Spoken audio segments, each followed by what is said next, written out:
इस प्रश्न में कुछ न समझने वाली बात तो नहीं है ना? सीधा सा प्रश्न किया भरद्वाज जी ने प्रभु कि राम कवन प्रभु पूछऊं तो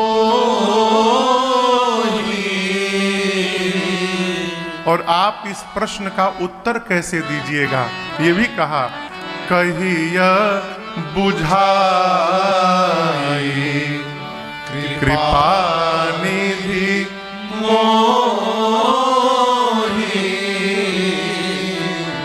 श्री भरद्वाज जी ने प्रश्न किया कि प्रभु राम जी कौन है, और ये भी निवेदन किया कि इस प्रश्न का उत्तर ऐसे कहिएगा कि हम समझ जाएं।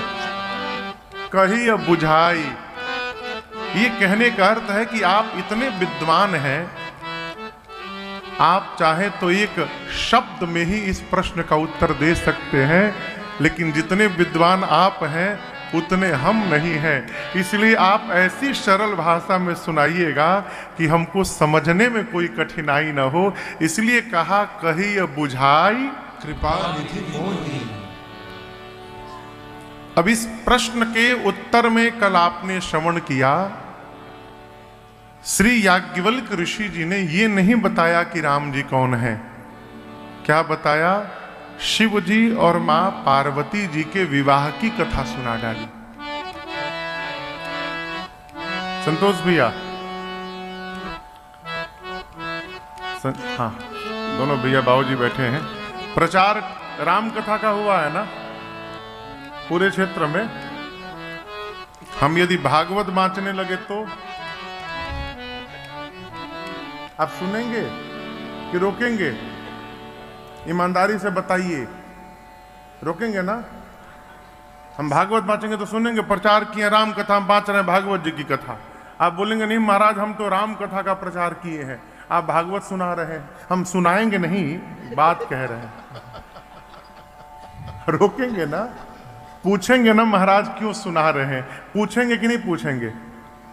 अरे डरिए मत, कहिए प्रभु।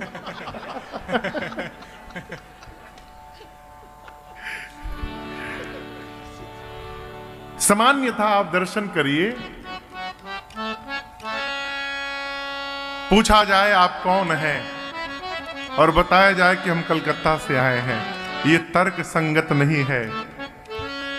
पूछा गया राम जी के विषय में और कल पूरी कथा केवल शंकर जी के विषय में। भाई हम आपको एक घटना सुनाए, हमारे महाराष्ट्र के एक परिचित हैं, बड़े अद्भुत हैं, वो इंजीनियर हैं।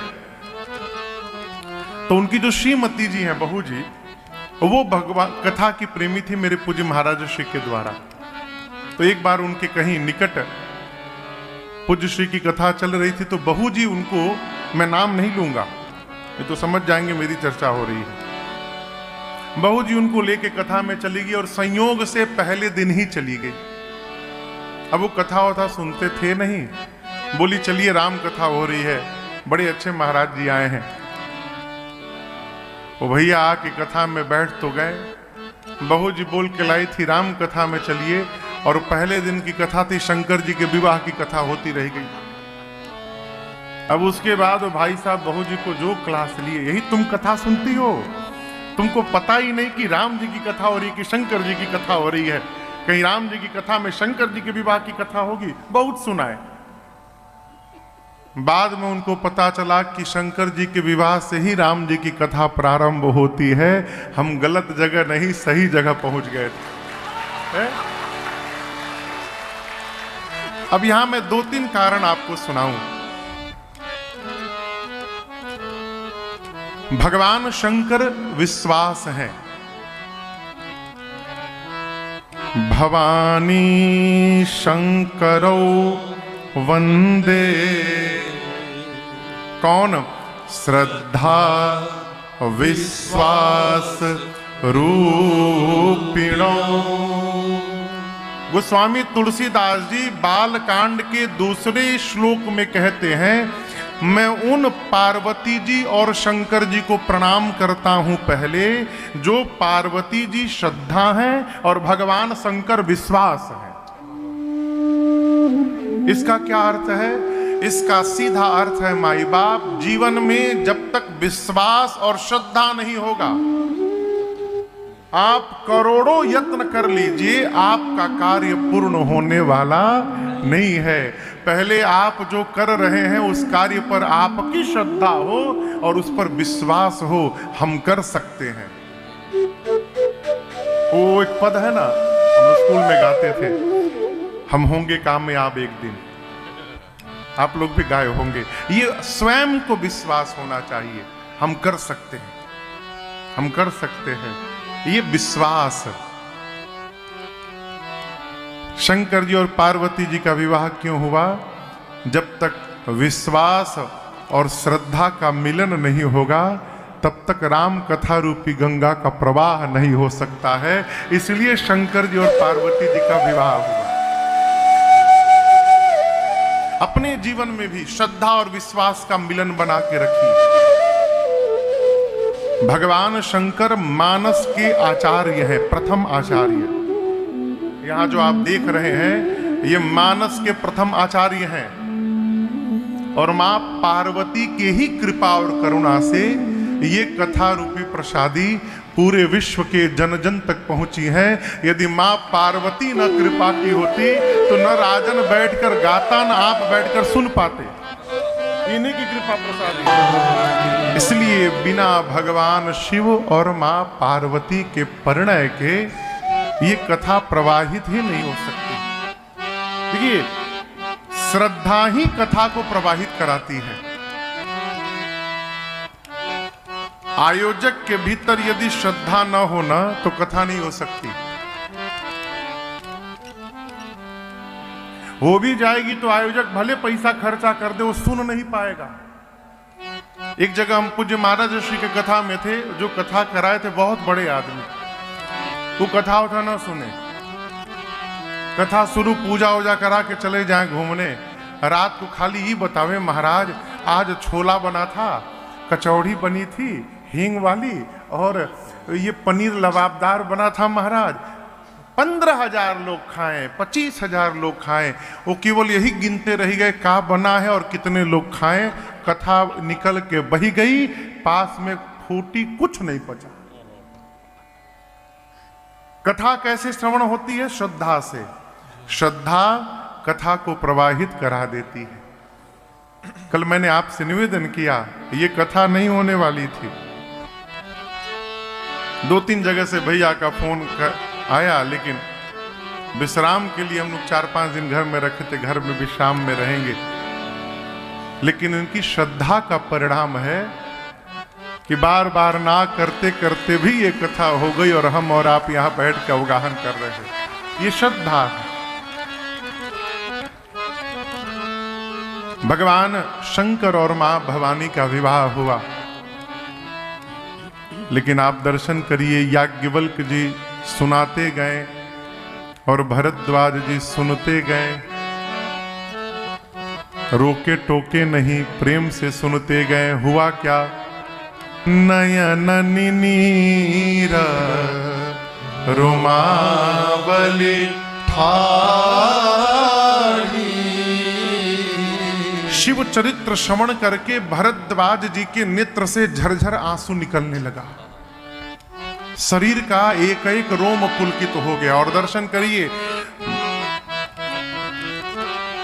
अपने जाने में तो सर्टिफिकेट लेके सभी लोग घूम रहे हैं।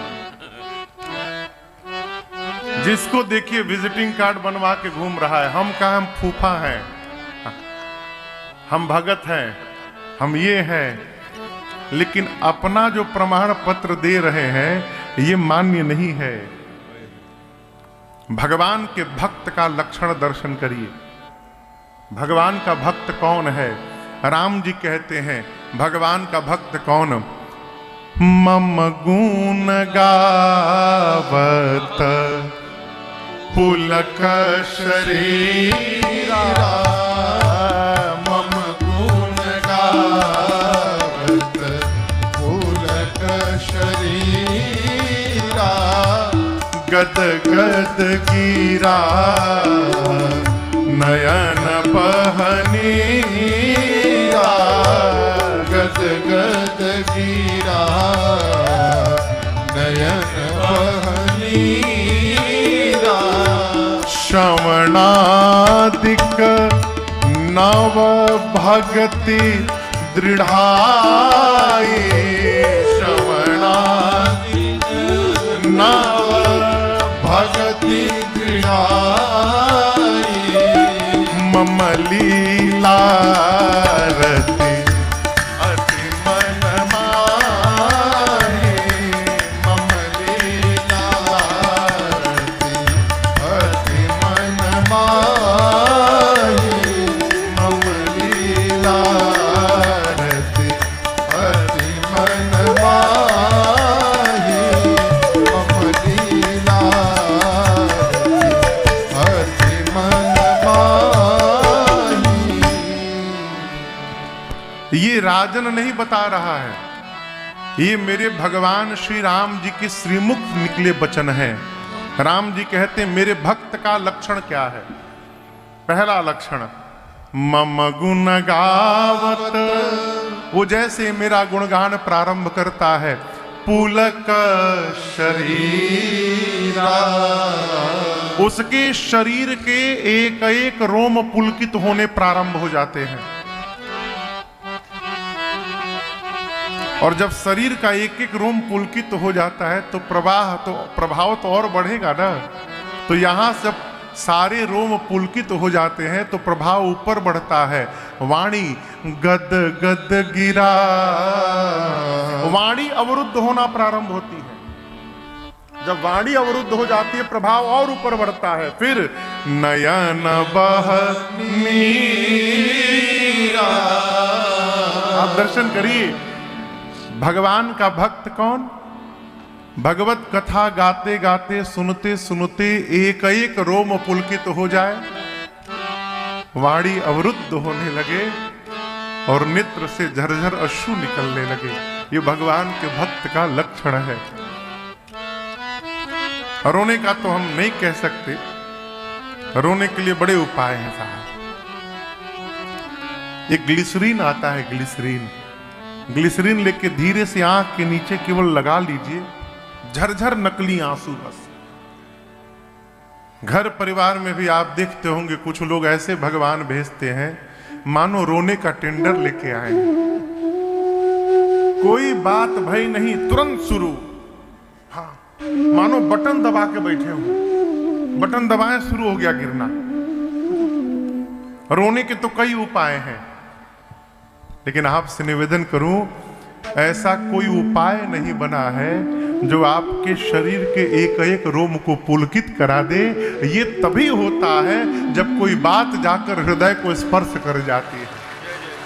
ऐसे रोम पुलकित नहीं हो सकते। भगवान के भक्त का लक्षण क्या? रोम पुलकित हो जाए, वाणी गदगद हो जाए। देखिए, आप कभी अनुभव करिएगा, जब बहुत प्रेम होता है ना तो हम बोल नहीं पाते। जब प्रेम अत्यांतिक अवस्था में प्रवेश करता है तो वाणी समाप्त हो जाती है, फिर नेत्र से झरझर अश्रु निकलने लगता है। राम जी कहते हैं भक्त का लक्षण है। और श्रवणादिक नव भगति दृढ़ा, देखिए मानस में भागवत जी का समावेश। श्रवणादिक मने श्रवण करना, बहुत सही। श्रवणादिक मने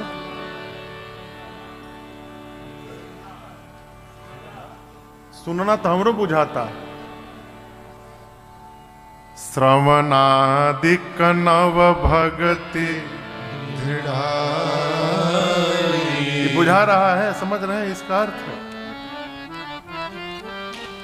श्री रामचरित मानस में नवधा भक्ति शुरू भई संत के संग से, लेकिन भागवत जी में नवधा भक्ति श्रवण से।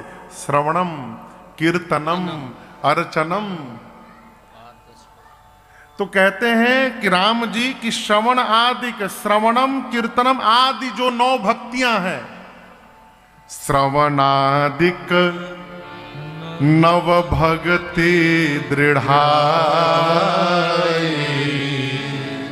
जिस जीव के भीतर नवों की नवों भक्ति श्रवणादिक सुनने से प्रारंभ होता है।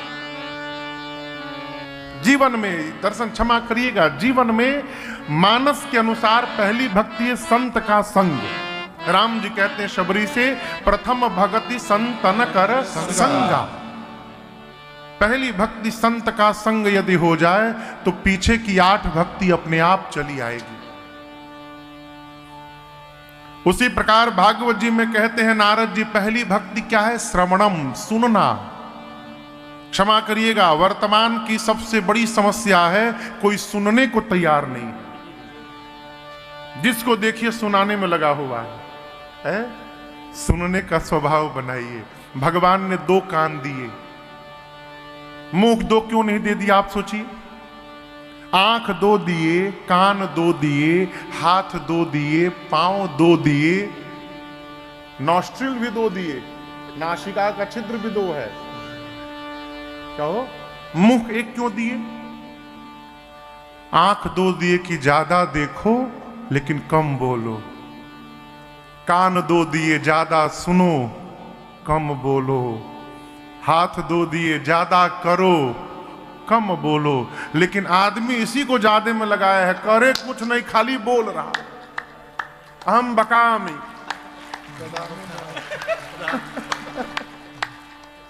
कई लोगों को तो मानो केवल बोलने का ही काम मिला है?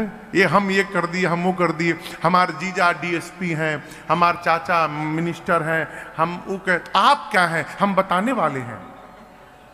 भाई बताने वाला भी कोई चाहिए ना, तो हम बताते हैं बस। इससे बाहर निकलिए, सुनने का स्वभाव बनाइए। राम जी कहते हैं श्रवणम, कीर्तनम, अर्चनम, वंदनम, सख्यम, आत्मनिवेदनम। ये जो 9 प्रकार की अन्य भक्तियां हैं, मुझे श्लोक पूरा याद नहीं है, भागवत जी का मुझे ज्ञान नहीं है, मैंने सुना ये जो भक्ति है 9 भक्ति, इनमें उसकी रति हो।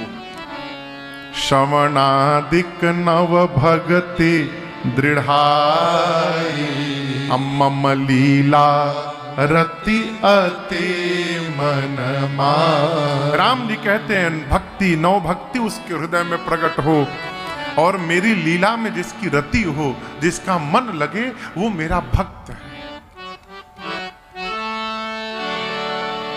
भरद्वाज जी की भाव भंगिमा देखकर याज्ञवल्क्य ऋषि समझ गए ये भगवान के भक्त है। आंख से अश्रु निकल रहे हैं, रोम पुलकित है। कहें भरद्वाज जी, आपने मुझसे राम जी के विषय में पूछा, मैंने शिव चरित्र सुनाया, लेकिन मैं आपको बताऊं, मैं जानना चाहता था कि आप राम कथा सुनने के अधिकारी हैं कि नहीं हैं। क्यों? जो शिव जी का भक्त नहीं हो पाया, वो जीवन में कभी रघुनाथ जी का भक्त होने वाला नहीं है। ये सूत्र है जीवन का। आप बड़भागी हैं कि आप काशी के बगल में हैं। अयोध्या कितना दूर होगा यहां से? 200। तो एक तरह से देखें तो एक तरफ न दौड़िए, काशी दौड़िए, बगल में बाबा है। शंकर जी के पास जाइएगा तो बिना अयोध्या गए वहां की भक्ति प्राप्त हो जाएगी। बगल में काशी है। बिना शिव भजन किए राम जी की भक्ति मिलने वाली नहीं है। याज्ञवल्क्य ऋषि बोले, भरद्वाज जी मैं आपको कथा सुनाऊंगा। और कथा को लेकर गए कैलाश पर्वत। अभी प्रारंभ में हमने और आपने जिन चौपाइयों को गाया है वो कैलाश का वर्णन है। गोस्वामी जी कहते परम रम्य, गिरिवर कैलाशो, कैलाश पर्वत परम रम्य है। आप में से कोई गया है कभी वहां? नहीं गए हैं। चलिए, भारत सरकार रचना बना रही है, अब जाना और सरल हो जाएगा। तो भविष्य में रघुनाथ जी जाने, कभी सौभाग्य मिला तो हम लोग कथा भी गाएंगे वहां पर कैलाश में चल के। है राघव जी है परम रम्य कैलाश, जहां पर भगवान शिव और मां पार्वती जी का सदैव वास है। सदा जहां शिव उमा निवासु। आपसे निवेदन करूं, उस कैलाश पर्वत पर ऐसा कहते हैं गोस्वामी जी, एक बटवृक्ष है, विशाल बरगद का वृक्ष है, और उस वृक्ष की विशेषता है कि किसी भी काल में, किसी भी ऋतु में उस वृक्ष की दिव्यता पर मलिनता का प्रभाव पड़ने वाला नहीं है। नित नूतन सुंदर सब काला। किसी भी काल में, किसी भी ऋतु में जाइए तो वृक्ष नवीन बना हुआ है। ये प्रसंग कहता है नवीनता क्यों है? भजन के कारण। देखिए, भजन, हम कथा गा रहे हैं तो हमको कोई दुख नहीं होगा, हमको कोई टेंशन नहीं होगा, हमको कोई बीमारी नहीं होगी, इस भ्रम में न रहिएगा। कथा गाने के बाद भी कष्ट आता है, दुख आता है, बीमारी होती है, टेंशन भी होता है। क्या हो, अब लिखी को लिखा कोई गाएगा तो टेंशन नहीं होगा। हा? कथा सुनने से क्या होता है? कथा की शरण में रहने से, भजन के प्रभाव में रहने से ये सब विघ्न आएंगे और आकर कब चले जाएंगे, इनका प्रभाव जीवन पर पड़ने वाला नहीं है। ये केवल और लाभ है बस। भगवान शंकर एक दिन उस विशाल बट वृक्ष के नीचे गए और अपने हाथ से अपना बागंबर बिछा के बाबा बैठ गए। निज कर डासी, कर यानी हाथ, डास यानी बिछाए। क्या बिछाए? नागरी पूछाला। नाग यानी हाथी, रिपु यानी शत्रु। हाथी का शत्रु कौन? बाघ। बाघ के छाल यानी बाघंबर शंकर जी बिछा के बैठ गए। निज कर डासी नाग रिपु छाला, बैठे सहज ही शंभु कृपाला। अब यहां एक दर्शन करिए, शंकर जी अपने हाथ से बागंबर बिछाए। क्या उनके पास गण नहीं थे? गण थे ना, लेकिन ये प्रसंग कहता है भजन में रहने वाले जीव को, भजनानंदी को, पढ़ने वाले जीव को आत्मनिर्भर होने का स्वभाव बनाना चाहिए। जो अपने किसी भी कार्य के लिए दूसरे पर आश्रित रहेगा, उसका कार्य कभी भी बीच में फंस सकता है और अटक सकता है। भारत का अंतिम मुगल शासक जानते हैं कौन था? बहादुर शाह जफर द्वितीय। बहादुर शाह जफर बाबू द्वितीय। हाँ, लास्ट मुगल एम्पायर का वो शासक था। वो कैसे बंदी बना पता है?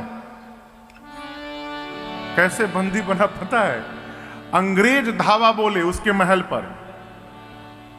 भैया, अंग्रेज उसके महल पर धावा बोले, सारे उसके जितने मंत्री संतरी थे, सिपाही सब भाग लिए, कुछ मरा गए। वो सिंहासन पर बैठा रहा, नहीं भागा। क्या नहीं भागा? जूता पहनाने वाला कोई नहीं था उसके सामने।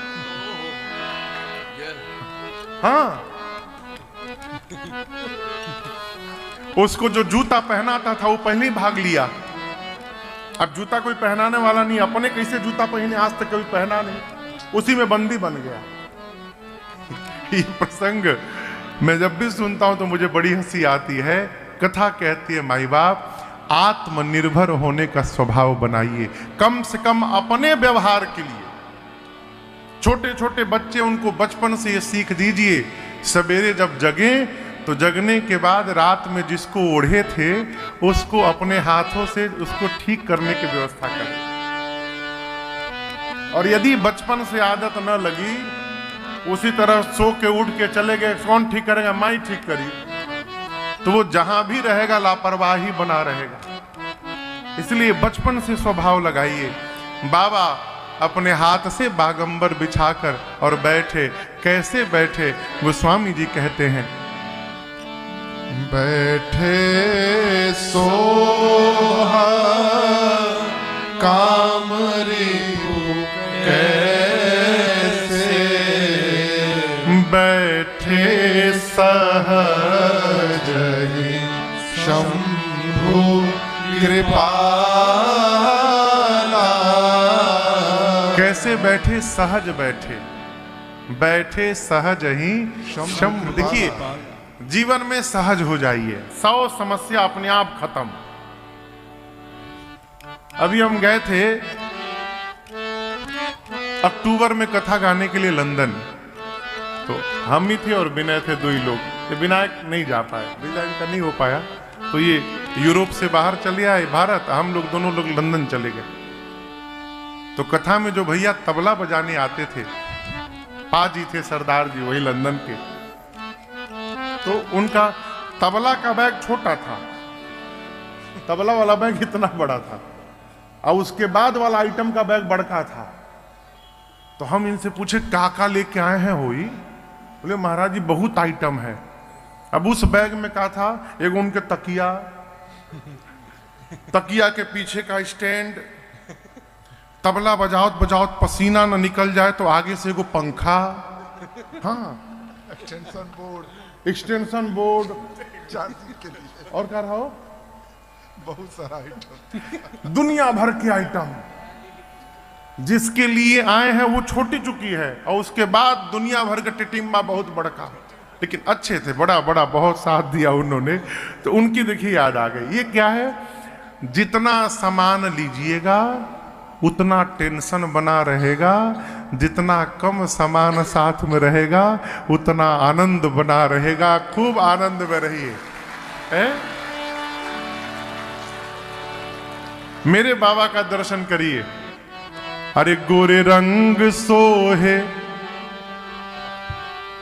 गोरे रंग सोहे अंग पर भुजंग, गोरे रंग सोहे अंग पर भुजंग, सरंग रंग जटाजूट में।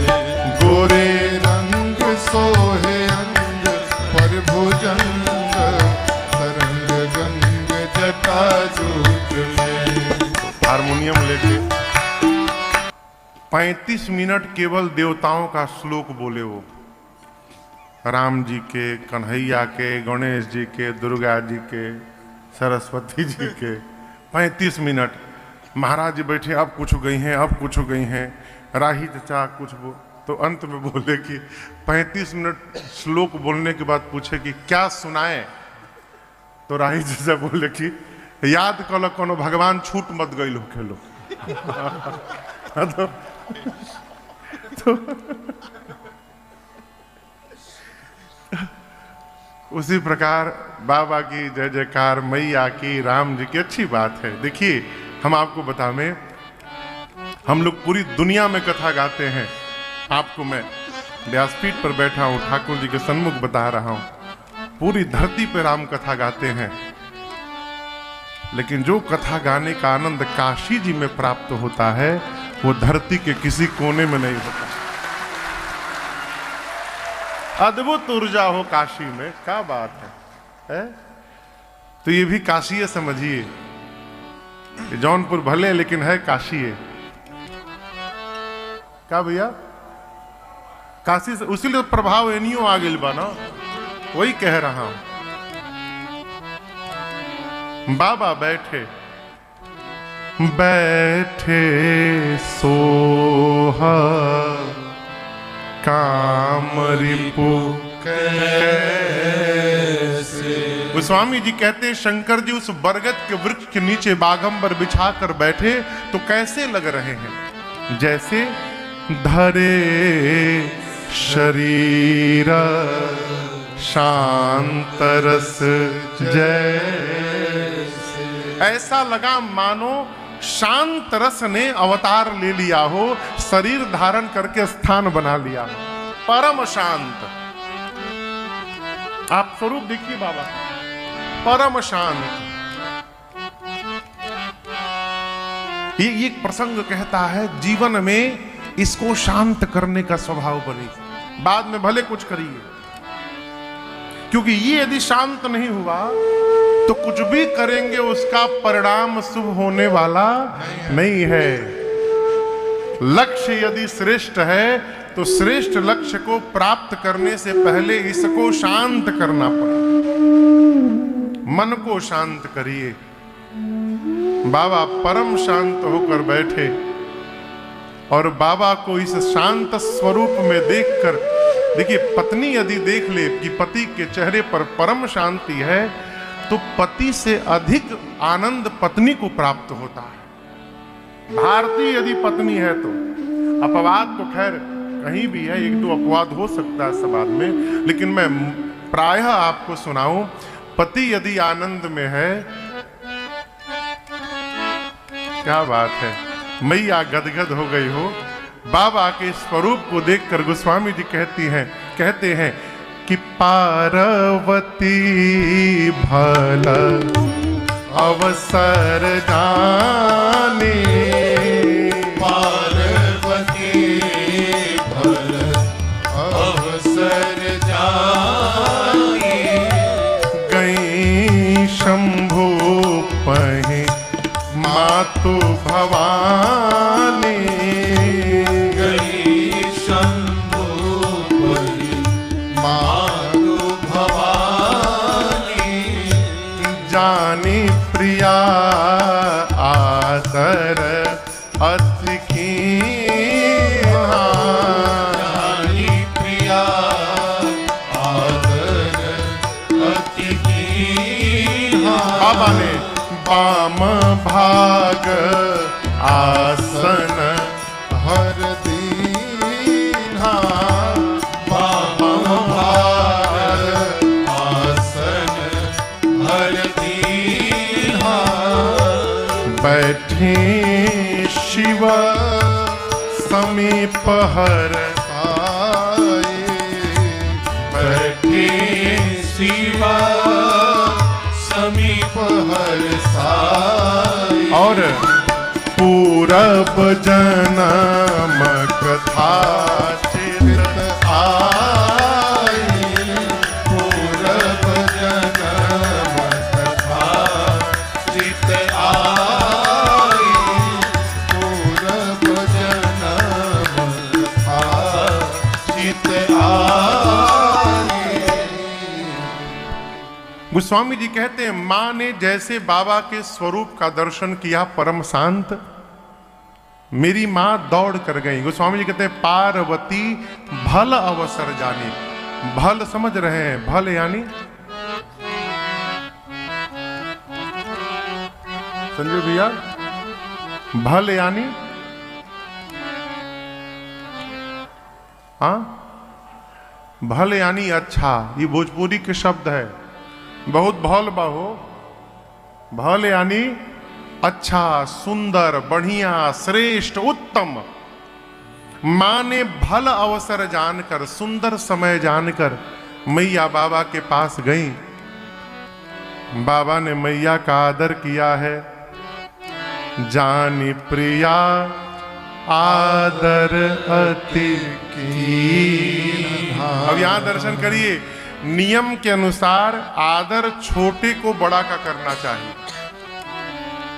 छोटे को बड़ा का आदर करना चाहिए, पुत्र को पिता का आदर करना चाहिए, शिष्य को सद्गुरु का आदर करना चाहिए, और पति को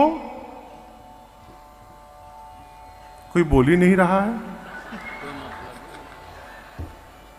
ये ठीक नहीं है ना?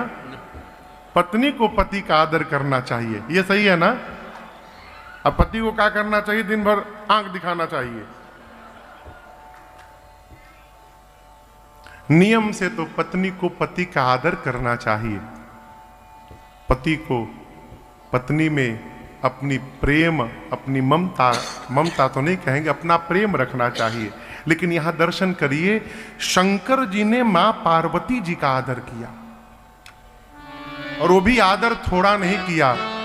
जानी प्रिया, अपनी प्रिया जानकर पार्वती जी को शंकर जी ने आदर कितना अति कीन्हा। बाबा ने मैया का अति आदर किया। क्यों किया? अब यहां दर्शन करिए। भगवान शंकर जानते हैं कि आज पार्वती जी जो आ रही हैं,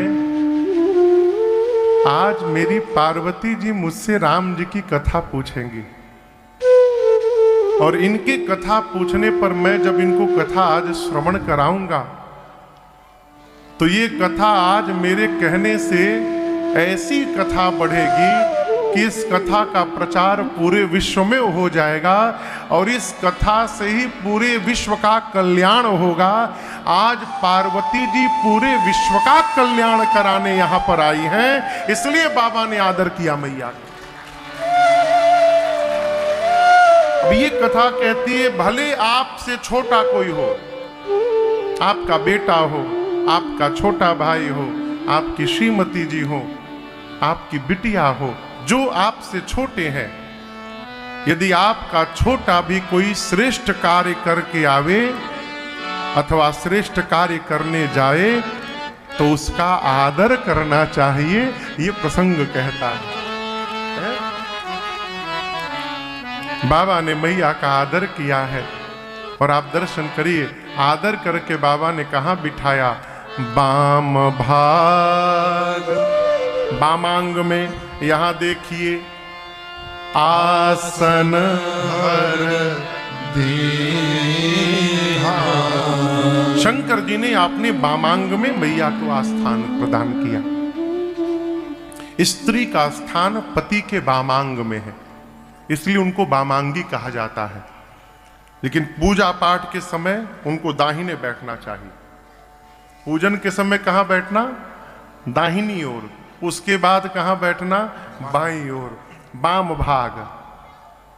मैया को भगवान शंकर ने अपने बामांग में स्थान दिया। कल की कथा याद करिए, शंकर जी समाधि से बाहर निकले थे, सती जी ने जाकर प्रणाम किया तो शंकर जी ने सती मैया को कहां बिठाया था? याद है? कहां? सामने। कल सती जी को बामांग में बाबा ने नहीं बिठाया, क्यों? त्याग कर चुके थे। परंतु आज मां भवानी को बाबा ने बामांग में स्थान प्रदान किया। जीवन में खोया हुआ स्थान पुनः जब प्राप्त होता है तो उसके आनंद की व्याख्या नहीं की जा सकती है। मां बैठी गदगद हो गई हो। शंकर जी ने पूछा मां भवानी से, देवी आप कुछ कहना चाहती हैं? मां ने हाथ जोड़कर कहा, प्रभु आप विश्व के नाथ हैं, आप मेरे भी नाथ हैं। ये पूरा संसार जगत आपकी सेवा करता है प्रभु। मैं तो जानती हूं आप समर्थवान हैं, आप सर्वज्ञ हैं, सब जानते हैं, आप समस्त कलाओं के गुणों के धाम हैं। प्रभु एक बात कहना चाहती हूं, यदि आप सत्य में पार्वती को अपने चरणों की दासी जानते हैं और मानते हैं तो प्रभु आज कृपा करिए, आप मेरा अज्ञान और भ्रम समाप्त कर दीजिए नाथ। शंकर जी पूछे, आपको भ्रम है और अज्ञान भी है? मां बोली, प्रभु इस जन्म का नहीं है, ये पिछले जन्म वाला ही भ्रम अब तक बना हुआ है, समाप्त नहीं हुआ।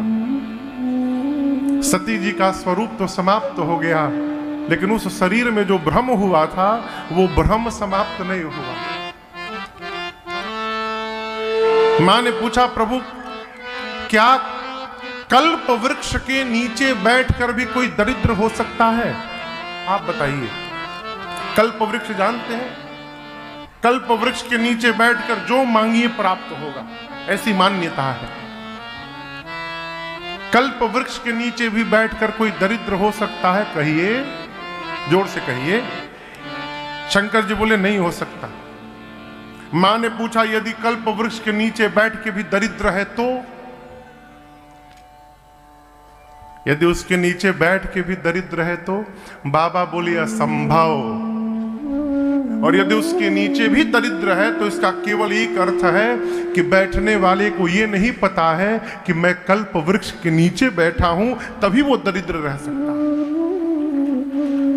यदि पता है कि ये कल्प वृक्ष है तो वह दरिद्र रहने वाला नहीं है।